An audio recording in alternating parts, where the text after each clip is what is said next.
Hey guys, Ben from CrossFit Feel Good.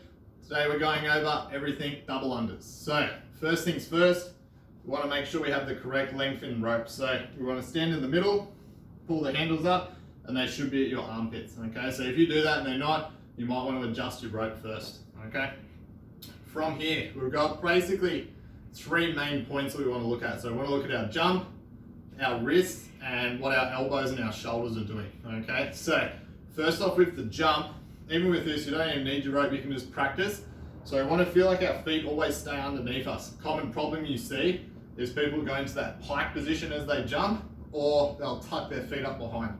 The reason why these are both bad is if we go here, we're going to come down, hit the ground flat-footed and probably pretty hard. Okay, same thing if we go pike, we'll come here and it's very hard to keep lifting your legs up that way.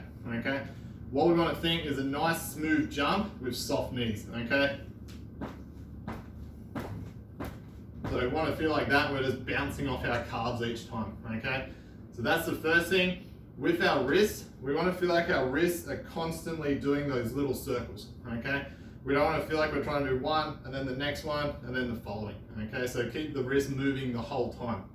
With our elbows and our shoulders, we want to make sure the elbows are tucked into our ribs, and hands are just slightly in front. So when we're doing our double unders, if we're looking straight ahead, we should be able to see our hands and the handles out of the corners of our eyes. So that's an easy way you can kind of keep an eye on yourself in workouts, is make sure you can always see the rope. If we're back here, it's more likely we're going to hit our feet, okay?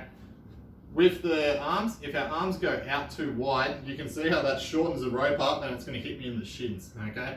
If I bring my elbows in closer, the rope's going to hit in front of my feet, which is what we want, okay? So they're the main technique points you want to look at. In regards to practicing, they can be frustrating, especially if you're trying to learn.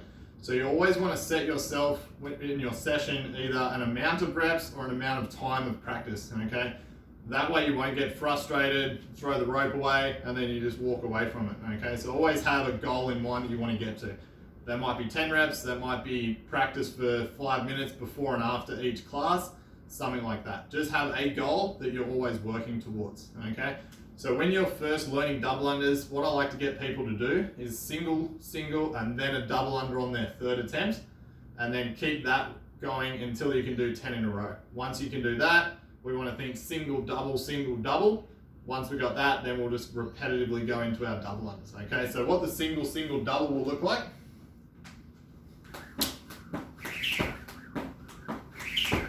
Okay, so we do 2 singles followed by the double under. What this gives you, it gives you time to think about your double under, get it back, think about the double under again, okay? Once we start to go, once we can get 10 of those in a row, we'll go to the single double. Okay, so same thing, just gives you that little bit of breathing room with the single, and then you can go back into that double, okay? Good thing with these as well is that it gives you time to practice your jump, okay? So you might see some people do singles, they go to a double under and then their jump totally changes. All we're doing with the single and the double is just spinning our wrists a little bit faster on that second one, okay? We're not changing our jump, okay? Once we got that, so we can do our single double for 10, then we just keep the wrists going, and we'll go into our double unders, okay? Hope that helps. Go practice. Catch you next time.